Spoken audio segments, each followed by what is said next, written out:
In a recent All In podcast interview, Elon Musk touched on the back end of Tesla's RoboTaxi and why they're so complicated, and it's definitely worth a look. But I also think it's worth noting that Elon Musk has kind of changed the goalposts on us for 2025. So let's take a look.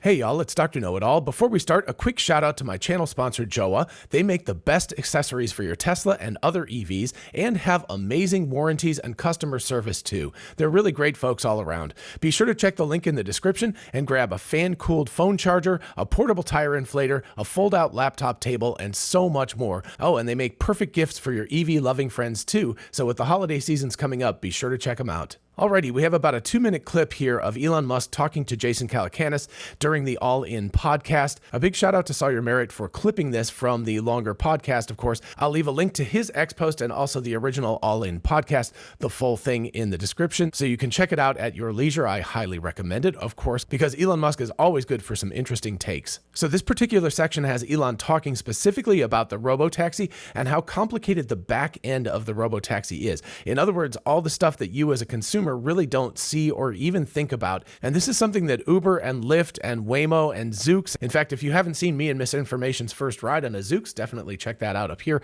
I'll leave it at the end of the video as well. But anyway, a lot of the stuff that happens on these rides actually happens when you're not in the vehicle itself. So take Uber, for example. That's a, quote, simple situation because you've got a human being in there, but you've got to have back-end software that routes all of the cars, that figures out which cars are in service at a particular moment. So you might have 2,000 Ubers that are serving a particular area, but only 200 cars are in service right now because the rest of them people are at work or doing whatever. So you've got 200 cars as a pool. You've got a person who's over here. You've got 5 cars that are over here. This person is dropping somebody off. You've got to figure out the person who can get to the pickup spot the fastest and then also will be willing to take that person on a particular ride. Let's say the person wants to go 45 minutes away, and that Uber driver tends to want to only take people on short drives. They don't want to take them long distances and things like that. And then of course you have to figure out, as you're driving the person to their destination, if you can then route that Uber driver to another destination and have them pick somebody up just after you drop those people off. So there's a lot of stuff that goes on in the back end to make this all efficient for both the customer, the person who is paying for the ride, but also the person, the gig worker who is actually driving the Uber. And this becomes even more complicated when you think about a car that does not have a human driver in it, because let's say I'm an Uber driver and I've just dropped somebody off and there's nobody for me to pick up for a while. Well, it's my responsibility to go find a Walmart parking lot or drive around for a while or just decide to quit for the day and go off and do something else. That's my decision as a human being. But if you have autonomous vehicles on the road, you as the company are still responsible for them. They have to go somewhere when there's nobody in the vehicle. And so the challenges of RoboTaxi and any other autonomous vehicle service are a multiplication of the challenges you have when you have a human driver in the car. It's gone pretty smoothly. A lot of things that we're learning are just how to manage a fleet. Like, because you've got to write all the fleet management software, right? So yeah. And you've got to write the ride-hailing software. You've got to write basically the software that Uber has. You've got to write that software. It's just summoning a robot car instead of a car with a driver. So a lot of the things we're doing, we're scaling up the number of cars to say like, what happens if you have 1,000 cars? Like, so we think probably we'll have 1,000 cars or more in the Bay Area by the end of this year. Probably 500 or more in the greater Austin area. So a few things to note here. Number one, he starts off by saying things have gone relatively smoothly in the rollout, which is really, really cool. But there are relatively few vehicles on the road at this point, which makes life a lot easier from a scheduling standpoint. And that's what he gets into. He's saying by the end of the year, the Bay Area, which is a relatively large area, that's San Francisco all the way down to San Jose. It's a big blob that they are covering. So you're not like talking about 1,000 vehicles in a tiny little space. It's in a distributed space, but still 1,000 vehicles. You've got to keep track of all of those vehicles. You've got to be scheduling them. You've got to say, like, does this car want to drive to San Francisco to San Jose? If it's in San Jose now, but it's usually based up in San Francisco, how do you get it back there? What kind of rides do you take to get it back there? And then, of course, some of the vehicles will be in for maintenance, so you won't ever have 1,000 vehicles on the road at the same time. You might only have 900 or something. And then of those, let's say that maybe 25% of those need to charge right now. So they need to go to a supercharging station. So those are off the table as well. And then, of course, you don't want a vehicle with only 10% battery charge going and picking somebody up in San Jose and trying to drive them to San Francisco. You could run out of battery before you get there. So there are a lot of parameters for this software to juggle, and it is not a trivial task to create the software to do this back end. That was, of course, the whole big pitch that Uber made back about 15 years ago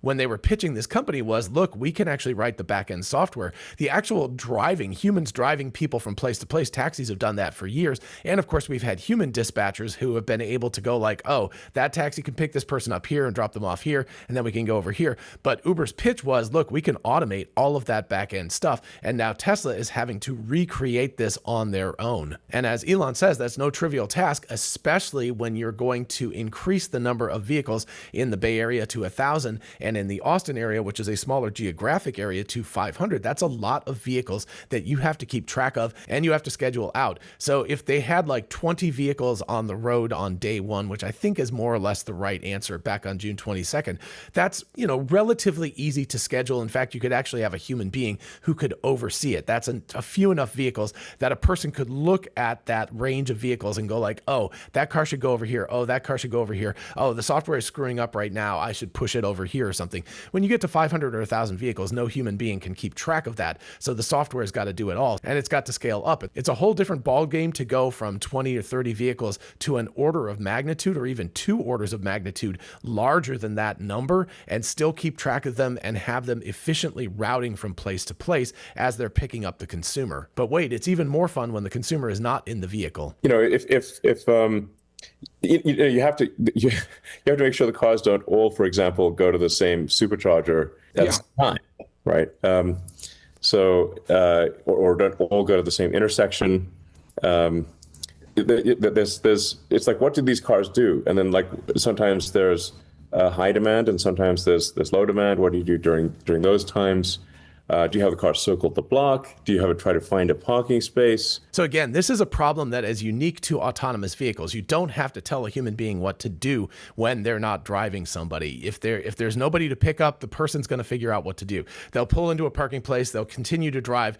They'll go grocery shopping, something like that. They'll figure out what to do. It's on that human being to figure that out. An autonomous vehicle, on the other hand, is just like a little lost sheep. It's like wandering around. And it's like, well, what do you do with that thing? Do you tell it to circle the block and wait? Do you tell it to find a parking place? Do you tell it to go charge up right now because it's predicted that there won't be a lot of demand in the next hour or so? Some of this, even though Elon Musk doesn't talk about this, is sort of predictive software as well. It's like a weather forecast. It's like, okay, right now there's a lack of demand, and so 50% of our vehicles are not being utilized at the moment, but we could have a surge in the next 15 minutes. So keep them all active and moving around and close to where we expect people to come out of. For example, if there's a big ball game or something like that, like the last game of the World Series in Toronto, maybe, if there was RoboTaxi there, you would obviously expect a surge right there. So you would want to have a lot of vehicles close to that after the game so that you could get the people coming out of the game, or alternatively going to the game, you could expect a surge then. Or maybe in Austin, every Friday night at 7:30, there's a big surge. You just have noted that through your data acquisition.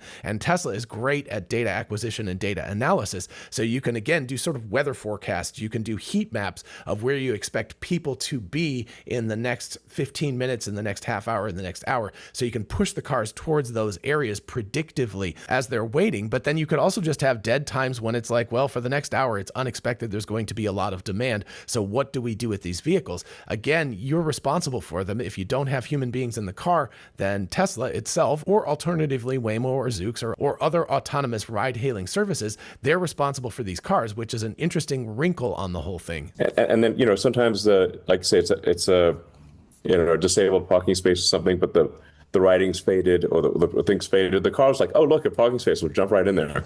It's like, gonna check it. You got to look carefully, make sure it's like, it's not an illegal parking space. So again, it's worth touching on that because Tesla is really trying to deal with parking right now. Not only the RoboTaxis, but obviously version 14 of the software as well. If you haven't seen my recent first drive review, it's up here and I'll leave that at the end of the video as well.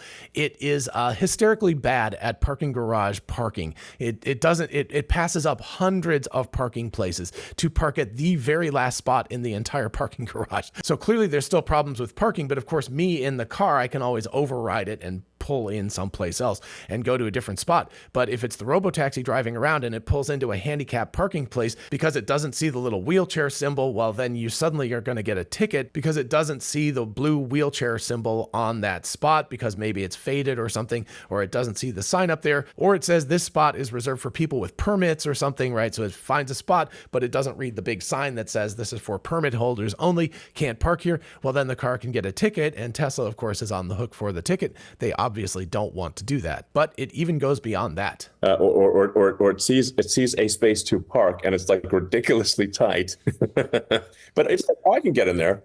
But with like, 3 inches on either side. Bad computer. Yeah, technically true. But nobody else will be able to get in the car if you do that. So, there's just like all these oddball corner cases. So that's another lovely problem. I don't know if you've ever walked out to your car after you've parked at some place and somebody parks like super close and you're like, how the hell am I going to get in the car? Because they've parked in the parking place, but there's no room for you to open the door. Sometimes you have to go to the passenger side and crawl in or something, or sometimes you've really been blocked in and you can't get on either side. And that causes some significant problems because you don't know how to get into your car. Now, of course, Tesla's at least got some summons so you can pull the car out. But generally speaking, you don't want to do that because you're going to really screw over other people. So the car needs to understand, oh yeah, I can get into that space, but there's only going to be 3 inches on each side. And there's no way that anybody else is going to be able to maneuver around me as a parked vehicle. So I shouldn't take that space. That's something that we humans, we kind of learn. And if at all possible, if there's any other space available, we will take a space where you don't have to squeeze in that tightly. Of course, if you do, sometimes you're just stuck with that situation and that's the only parking place you can get.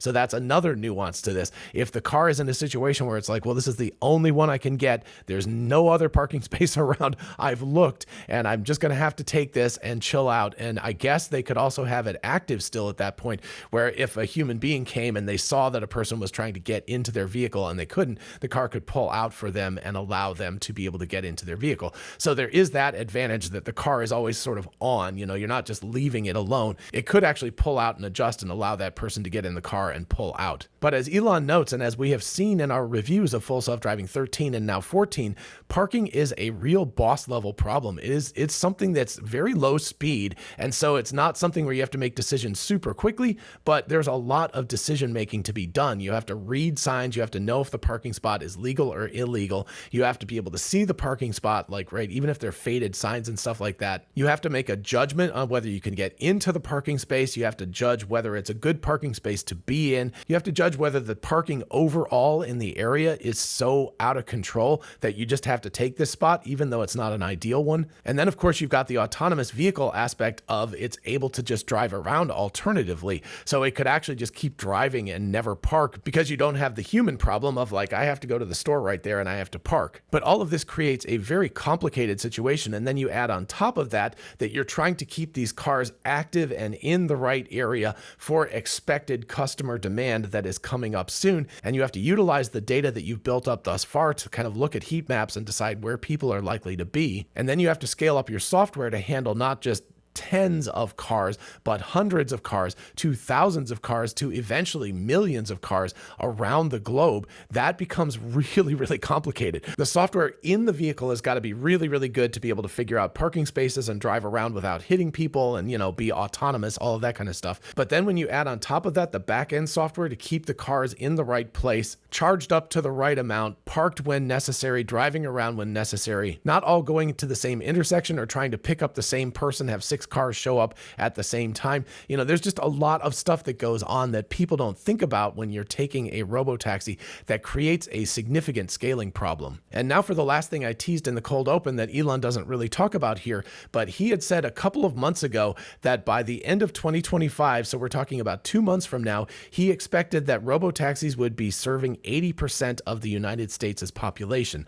Now that's probably the top 15 cities or so. That 80% of the population lives in a a relatively small, dense area. But here it sure seems like he's kind of moved the goalposts to, we're just going to cover Austin and the Bay Area. We're just going to cover those two, but we're going to increase the number of vehicles that are serving those areas. That is not the same thing as serving 80% of the country. And hey, when he said they were going to be serving 80% of the country by the end of the year, I thought that was exceptionally optimistic at the time. So I was like, that's pretty unlikely to happen.